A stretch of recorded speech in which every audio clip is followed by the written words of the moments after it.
और बच्चों ने तो भैया कमाल कर दिया। हम तो कहते हैं कि एक बड़ी सी पार्टी होनी चाहिए। हाँ पापा जी, पार्टी तो बिल्कुल बनती है। हाँ, लेकिन उससे पहले हम अपने राम जी को दिया जलाएंगे। हाँ, उन्हीं की वजह से ये बेड़ा पार हुआ है। और हम तो कहते हैं वो चारू ना हमेशा जेल में सड़े।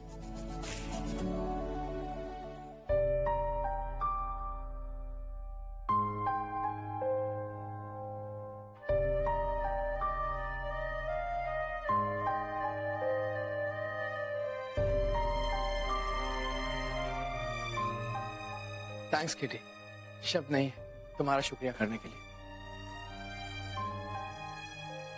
सीरियसली, आप जैसे दोस्त के लिए तो जान हाजिर है। Thank you. Not a problem. वो कहते हैं ना कि अंत भला तो सब भला। रचना,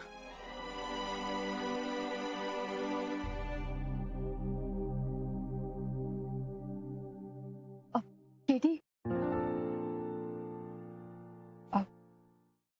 thank you so much. Thanks तो मुझे कहना चाहिए, तुम्हारे सपोर्ट के बगैर भी कहाँ हो पाता है पूरा। और ना आपके सपोर्ट के बिना।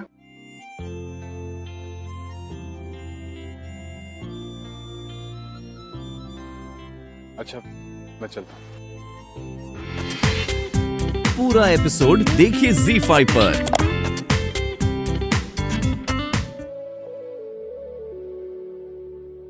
घर जैसा स्वर्ग कहीं नहीं, और मेरी गुंजन जैसा भी कोई नहीं। मेरे मयंक जैसा भी कोई नहीं है। तुम्हें पता है मयंक, तुम्हारे बिना ना ये कमरा बिल्कुल जेल जैसा लगता था। थैंक गॉड तुम वापस आ गए। आई एम सॉरी गुंजन, तुम्हारी गलती नहीं है। गलती मेरी है। मुझे उस चारू पे विश्वास नहीं करना चाहिए था। तो अब इस बात से एक सबक सीख लो कि इंसान का डीएनए चाहे कुछ भी हो जाए वही रहता है। उसकी बेसिक फितरत कभी नहीं बदलती है मयंक। अब आई होप कि रचना को भी उसका प्यार मिल जाए। केटी बहुत अच्छे इंसान है। तुम बिल्कुल सही कह रही हो गुंजन, केटी अच्छा इंसान है। उसने मेरी भी काफी मदद की है। बट आई जस्ट होप कि ताऊ जी से माफ कर दे। आज बहुत दिनों के बाद चैन की नींद आएगी। अपना मयंक जो घर वापस आ गया। हाँ, आज बहुत ही खुशी का दिन है। गुंजन, रचना और नन्हे ने तो कमाल कर दिखाया, खास करके नन्हे ने।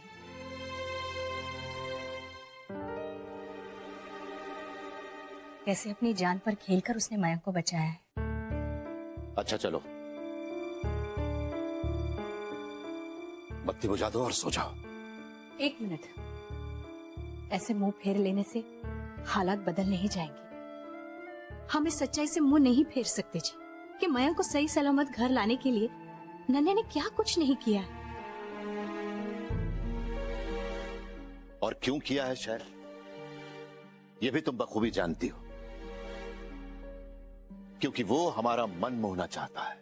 हाँ, लेकिन हम उसकी जिंदगी में इतना मायने क्यों रखते हैं, ये सोचा है आपने? क्यों वो हमारा दिल जीतना चाहता है? सिर्फ इसलिए क्योंकि हम रचना के माँ बाप हैं। और रचना उसकी जिंदगी में बेहद मायने रखती है जी। अच्छा, इसका मतलब यह है शैल कि तुम इतनी रात को उसकी वकालत करना चाहती हो।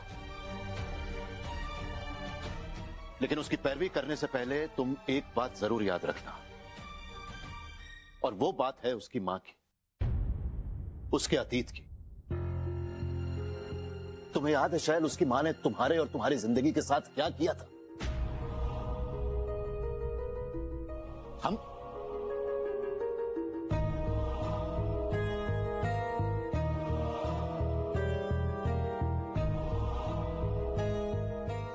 रुकिए, सुनिए तो, रुकिए, सुनिए।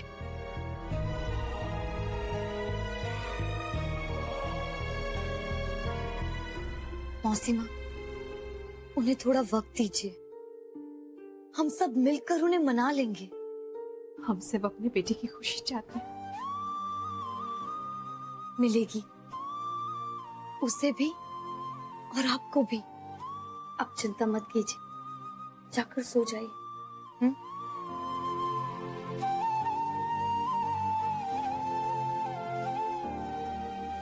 भांजी नहीं, बेटी भी नहीं, तुम तो हमारी माँ हो। जीते रहो बेटा।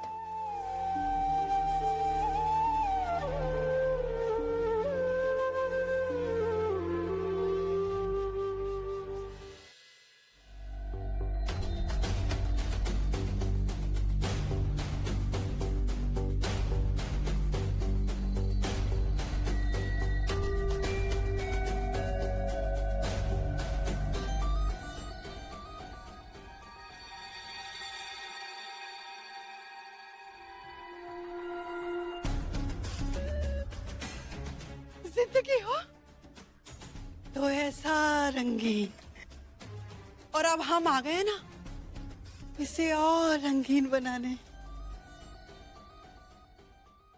ये तो अच्छा हो गया कि हमने अखबार में ये खबर देख ली कि हमारा नन्हे इतना बड़ा आदमी बन गया। हाँ, अब तो हम जो चाहे मांग सकते हैं उससे। अब ये क्या हो गया?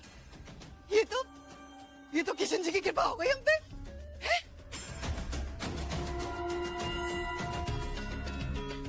वो जो हमने इतने साल तुम्हारे लिए प्रतीक्षा की, वो सब सफल हो गई। अब देखते जाओ, कल से ना तुम्हारी जिंदगी का एक नया अध्याय शुरू होने वाला है। देखते जाओ नन्हे मियां, आगे आगे होता है क्या।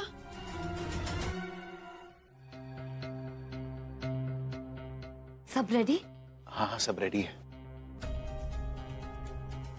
पता नहीं दीदी क्या खिचड़ी पक रही है, हमें तो इस घर में कोई कुछ बताता ही नहीं है।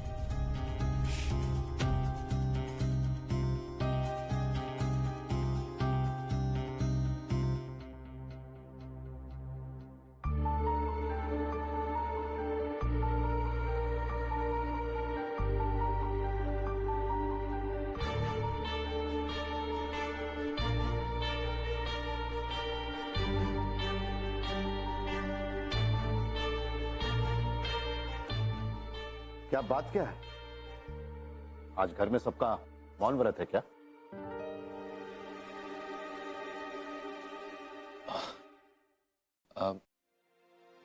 भाई साहब, मयंक अब घर आ गया है। बस एक प्रॉब्लम है जो सुलझानी बाकी। उसके लिए भाई साहब है ना, वो सब सॉल्व कर देंगे। क्यों भाई साहब? हम तुम लोगों की समस्या तो बाद में सुलझाएंगे, लेकिन उसके पहले हम तुम सब लोगों को एक बात याद दिलाते हैं कि हम इस घर के बड़े हैं। और दूसरी बात यह है कि तुम सब लोग कितना भी जोर लगा लो, लेकिन नन्हे और हमारी रचना का कोई मेल नहीं हो सकता।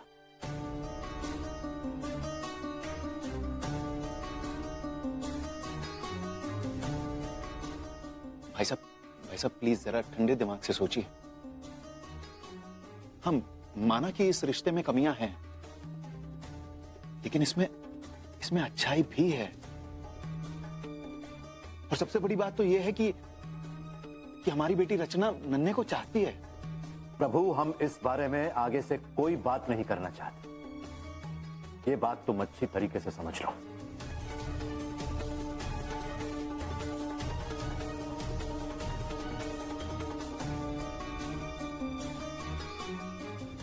और रचना कहां है?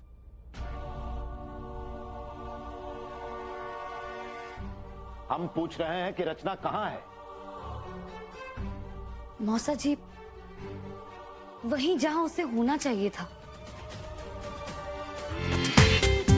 पूरा एपिसोड देखिए ZEE5 पर।